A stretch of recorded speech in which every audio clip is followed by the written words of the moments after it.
Hello बच्चों, let's read this question. The question says calculate area enclosed bye the fifth stable orbit of hydrogen atom. इस question को solve करने से पहले कुछ की कंसेप्ट यहाँ पे डिस्कस कर लेते हैं. की कंसेप्ट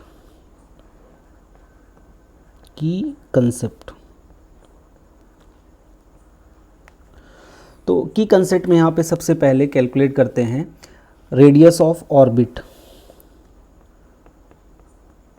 रेडियस ऑफ ऑर्बिट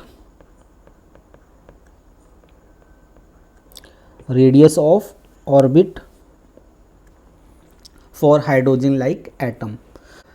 यहाँ पे हम कंसीडर करते हैं एक एटम है और ये क्या हो गया एटम का न्यूक्लियस, और न्यूक्लियस का चार्ज यहाँ पे कितना हो गया जेड यहाँ पे क्या है एटम का एटॉमिक नंबर. अब यहाँ पे हम ये कंसीडर करते हैं कि nth ऑर्बिट में एक इलेक्ट्रॉन है, वो nth ऑर्बिट में vn स्पीड से क्या कर रहा है रिवॉल्व कर रहा है. ये इलेक्ट्रॉन nth ऑर्बिट में vn स्पीड से क्या कर रहा है रिवॉल्व कर रहा है, और न्यूक्लियस इलेक्ट्रॉन की जो डिस्टेंस है वो कितनी हो जाएगी rn. तो ये rn क्या हो गया रेडियस हो गया nth पॉसिबल ऑर्बिट का. According to Bohr first postulate electron fixed non radiating stable orbit में vn स्पीड से क्या करता है रिवॉल्व करता है.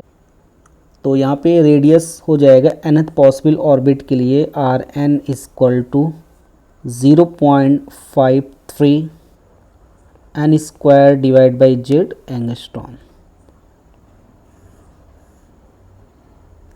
ये फॉर्मूला हो गया. तो यहाँ पे rn हो गया radius of nth possible orbit. तो यहाँ पे n क्या होता है प्रिंसिपल क्वांटम नंबर, और n की वैल्यू यहाँ पे हो सकती है 1 2 3 सो ऑन, और यहाँ पे जेड क्या होता है एटॉमिक नंबर. अब इस की कंसेप्ट की हेल्प से इस क्वेश्चन को सॉल्व करते हैं.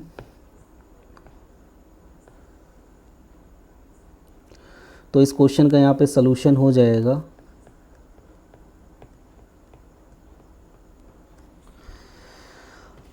अब यहाँ पे ये क्वेश्चन ये कह रहा है calculate area enclosed bye the fifth stable orbit of hydrogen atom.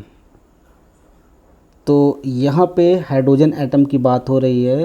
तो हाइड्रोजन एटम के पास कितना प्रोटॉन होता है 1, और यहाँ पे फिफ्थ ऑर्बिट में कौन से ऑर्बिट में जो इलेक्ट्रॉन यहाँ पे रिवॉल्व कर रहा है वो कौन से ऑर्बिट में है फिफ्थ ऑर्बिट में वो रिवॉल्व कर रहा है. तो फिफ्थ ऑर्बिट में अगर रिवॉल्व कर रहा है तो कितना एरिया इंक्लूज करेगा वो हमें यहाँ पे क्या करना है कैलकुलेट करना है. तो according to question area enclose by the fifth stable orbit of hydrogen atom. तो ये हाइड्रोजन एटम का न्यूक्लियस हो गया, और हाइड्रोजन एटम के पास एक प्रोटॉन हो गया, इलेक्ट्रॉन फिफ्थ स्टेबल ऑर्बिट में रिवॉल्व कर रहा है. तो कितना एरिया इंक्लोज करेगा हमें ये कैलकुलेट करना है. तो सबसे पहले यहाँ पे हम रेडियस कैलकुलेट करते हैं. फिफ्थ ऑर्बिट में यहाँ पे क्या कैलकुलेट करते हैं रेडियस. तो हमें पता है कि जो रेडियस का फॉर्मूला होता है वो होता है rn equal to 0.53 n square divide by Z angstrom. ये हाइड्रोजन लाइक एटम, ये रेडियस का फॉर्मूला हो गया nth पॉसिबल ऑर्बिट के लिए हाइड्रोजन लाइक एटम के लिए.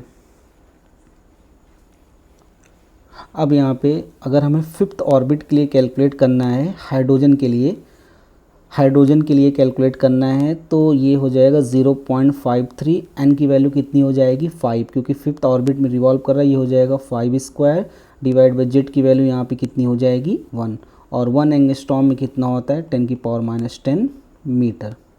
तो यहाँ पे रेडियस हो गया फिफ्थ स्टेबल यहाँ पे रेडियस हमने कैलकुलेट कर दिया फिफ्थ ऑर्बिट का. ये आ गया 0.53 इंटू 10⁻⁻10 मीटर.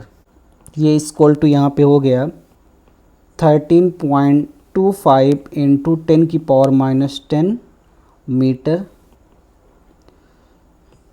तो ये हमने फिफ्थ ऑर्बिट का रेडियस यहाँ पे कैलकुलेट कर लिया. अब क्वेश्चन में यहाँ पे कह रहा है calculate area enclose by fifth stable orbit.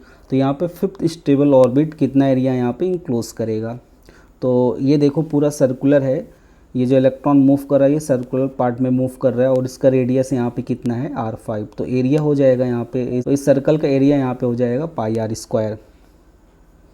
तो एरिया इंक्लोज्ड हो जाएगा यहाँ पे, एरिया इंक्लोज्ड, तो एरिया इंक्लोज हो जाएगा पाई इंटू रेडियस। तो रेडियस यहाँ पे कितना है 5th ऑर्बिट का r5, तो यहाँ पे हो जाएगा पाई r5 का होल स्क्वायर। तो पाई की वैल्यू यहाँ पे होती 3.14 और यहाँ पे रेडियस है 5th ऑर्बिट का कैलकुलेट किया गया है 13.25 इंटू 10⁻⁻10 का होल स्क्वायर। अब इसको अगर सॉल्व करेंगे ये हो जाएगा 3.14 इंटू 13.25 इंटू 13.25 इंटू 10⁻⁻20, ये इक्वल टू हो जाएगा 551.26 इंटू 10⁻⁻20, या ये आ जाएगा 5.51 इंटू 10⁻⁻18 मीटर स्क्वायर। तो यहाँ पे एरिया इंक्लोज्ड कितना आ गया, एरिया इंक्लोज इक्वल टू आ गया 5.51 इंटू 10⁻⁻18 मीटर स्क्वायर। तो यहाँ पे क्वेश्चन में क्या कर रहा था, calculate area enclose by the 5th stable orbit of hydrogen atom. तो area enclosed by 5th stable orbit is equal to 5.51 into 10⁻⁻18 metre square. So final answer is area enclosed by 5th stable orbit is equal to 5.51 into 10⁻⁻18 meter square. Hope you understood it well. Best of luck.